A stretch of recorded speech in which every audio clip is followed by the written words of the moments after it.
देश के अंदर जब मनुस्मृति को दहन बाबा साहब ने किया था, आज उसी की संतानें, उसी की औलादें चीख चीख कर कह रही है अब ये ब्राह्मणवाद मनुवाद नहीं चलेगा। इससे पहले ना तो प्रेस नोट बनाना आता था, ना हमने ज्ञापन देना आता था, ना हमने भाषण देने आते थे, ना हमने धरने देने आते थे, लेकिन आज हमने सारी चीजें समझ ली है और सीख ली है। इनके हलक में हाथ दे के ने जुबान निकाल लेवांगे। कांग्रेस ने ही इनको जिंदा रखा है, जिसकी बदौलत आज पूरे के पूरे बीजेपी आरएसएस बड़ी शर्म आती है कि जहां पढ़ने लिखने की जगह है वहां पर शाखाएं लगती हैं।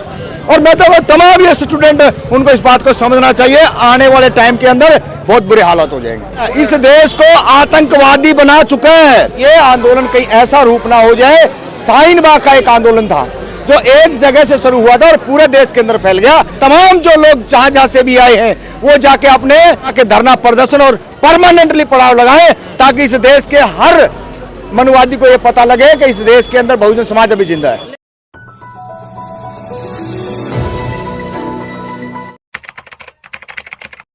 सर 72 दिन हो गए हैं डॉक्टर रितु को धरने पर बैठे हुए, क्या लगता है आपको न्याय मिल पाएगा? देखिए, न्याय बिल्कुल मिलेगा।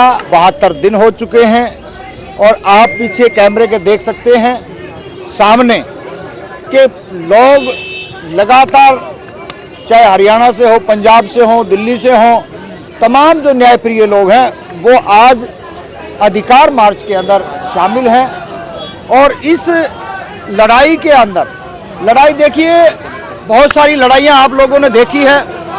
सबसे लंबा इस सरकार के अंदर बीजेपी ने जो किया, जो पूरे देश की राजधानी घेर के रखी थी, उसी को लेकर के सरकार डरी नहीं।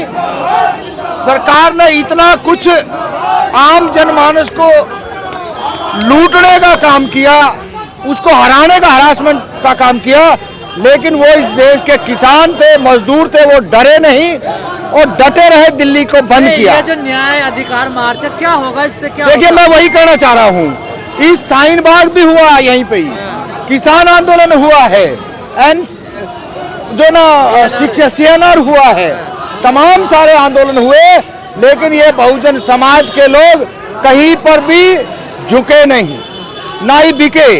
तो वही है ये अधिकार मार्च जो है कि अगर मान लो ब्राह्मणवादी व्यवस्था के लोग अगर दिमाग में ये सोचे बैठे हैं कि रितु बहन को हम डरा देंगे और डरा के उसको यहाँ से उठा देंगे। और एक चीज और, तमाम आपके माध्यम से उनको कहना चाह रहा हूँ, इस देश के आम नागरिक को जो इस जंतर मंतर तक नहीं, यहाँ तक नहीं पहुँच रहा है, फैकल्टी 4 नंबर गेट पर दिल्ली यूनिवर्सिटी पर नहीं पहुँच रहे हैं, उनको ये बता देना चाहते हैं कि ये लड़ाई एक ऐतिहासिक लड़ाई है और समाज के हर युवा वर्ग की लड़ाई है।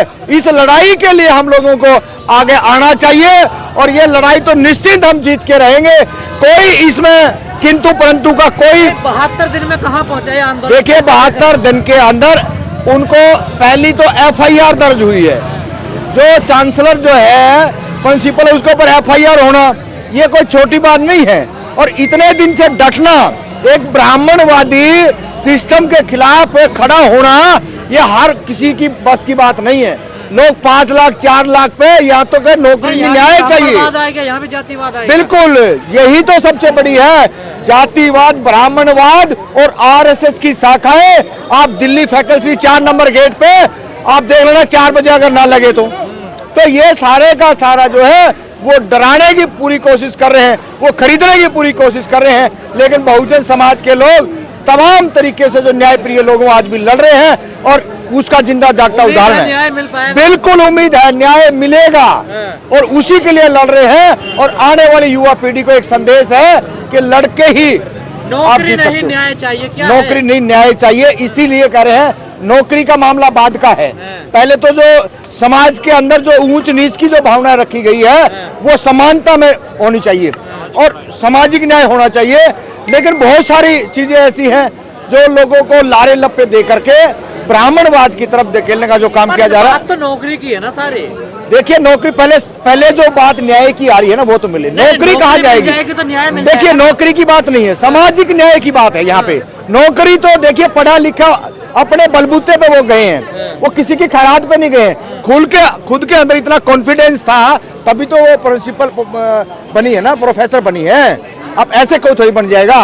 आप इस चीज को समझिए, नौकरी तो हर जगह मिल जाएगी, लेकिन जो आए दिन बहुजन बच्चों को आत्महत्या पर विवश किया जा रहा है, वो न्याय चाहिए, वो सामाजिक न्याय आप चाहिए। प्रिंसिपल की गिरफ्तारी की मांग कर रहे हैं? बिल्कुल गिरफ्तारी की मांग कर रहे हैं और उसको निकालना चाहिए समय रहते। अगर वो ऐसा काम नहीं करते तो ये आंदोलन कहीं ऐसा रूप ना हो जाए।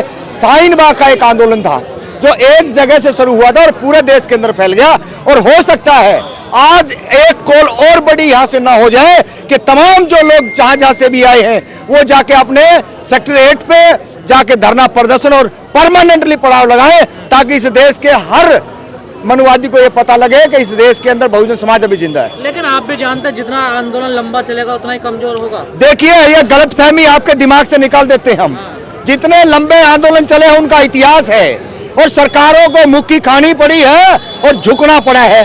किसी आंदोलन की बात करोगे, एक आंदोलन को आप बता दिए जो लंबा आंदोलन चला और जो आंदोलन खत्म हो गया। आंदोलन से नेता निकलते हैं, आंदोलन से प्रवक्ता निकलते हैं, आंदोलन से क्रांतिकारी निकलते हैं, आंदोलन से लोग जेलों में जाते हैं, और उसके बाद में सरकार के ऊपर शेरों की तरह टूट टूट पड़ते हैं। तो नेता निकलेंगे अब यहाँ से? बिल्कुल निकले, क्यों निकले? नेतागिरी उनके पाप होती है क्या? बीजेपी आरएसएस वालों के हैं, कांग्रेस वालों के हैं क्या? बहुजन समाज इस देश के अंदर गुड़ खा के सोया हुआ है। बहुजन समाज के अंदर वो ताकत आज हमारी पहली पीढ़ी, आज हमारी वो पहली पीढ़ी है जो दिल्ली यूनिवर्सिटियों के गेटों में घुसी है।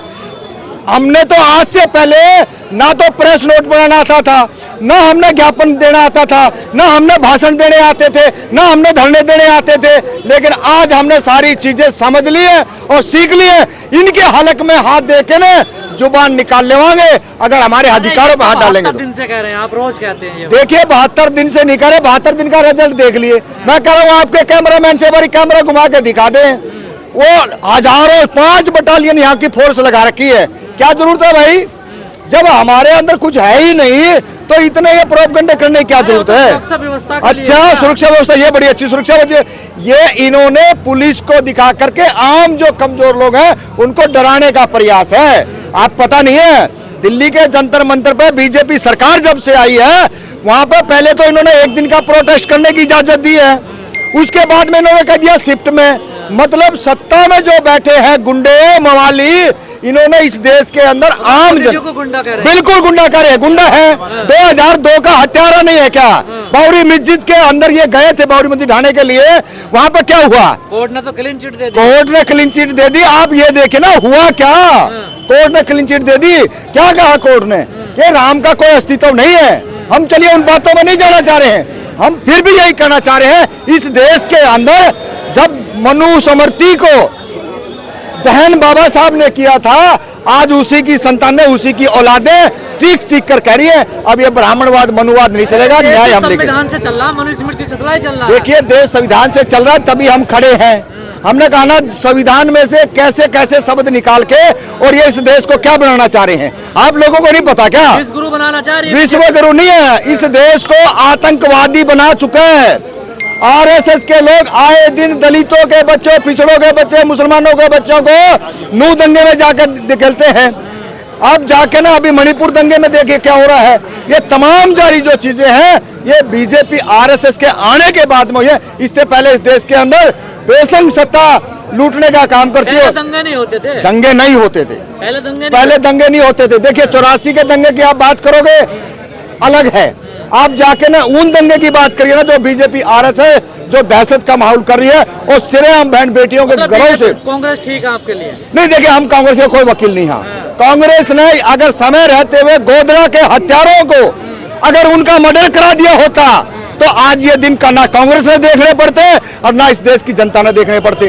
कांग्रेस ने ही इनको जिंदा रखा है, जिसकी बदौलत आज पूरे के पूरे बीजेपी आरएसएस बड़ी शर्म आती है कि जहां पढ़ने लिखने की जगह है वहां पर शाखाएं लगती है। और मैं तो तमाम ये स्टूडेंट उनको इस बात को समझना चाहिए, आने वाले टाइम के अंदर बहुत बुरे हालात हो जाएंगे। 2024 के चुनाव पे क्या असर पड़ेगा इस आंदोलन का? देखिए 2024 के ऊपर आंदोलन से असर पड़ेगा वो एक अलग मामला है, लेकिन 2024 के अंदर बीजेपी का बिल्कुल खात्मा होने वाला है। गठबंधन की जहां तक बात है, तमाम सारे विपक्षी पार्टियां, क्षेत्रीय दल हैं, वो एक जगह आकर के और जरूर इस बीजेपी को बढ़ाने का काम करें। डॉक्टर रितु का समर्थन बीएसपी वाले भी करने आ रहे हैं लगातार, कई बार आ रहे हैं। देखिए, ये सामाजिक न्याय की लड़ाई है, यहाँ पे सबका वेलकम है। अब बीएसपी वाले आए, कांग्रेस वाले आए, जेजेपी वाले आए, और हम तो उनको निकम्मे नालायक जलीलों को भी कह रहे हैं, आरएसएस बीजेपी वालों को भी कह रहे हैं, आइए तुम्हारे अंदर थोड़ी न्यायप्रिय लोग हो तो आप करिए समर्थन, क्योंकि वो कर नहीं सकते। कतनी और बिल्कुल आएंगे, आए हैं। सभी लोगों को आना चाहिए। जहां न्याय की बात हो, बहन बेटियों पे जुल्म की बात हो, तो सभी लोग शाहीन बाग की तरह खड़े होना चाहिए। और इस आज के आंदोलन से, न्याय अधिकार मार्च से आज ये साबित होगा कि तमाम जो न्यायप्रिय जो लोग आए हैं, वो जाके अपने अपने जिले में इसी तरीके से धरना दे परमानेंटली। जब तक ये धरना यहाँ चलेगा, तब तक धरना तमाम पूरे देश के, चाहे बिहार हो, हरियाणा हो, पंजाब हो, केरला हो, सभी जगह धरने लगने चाहिए।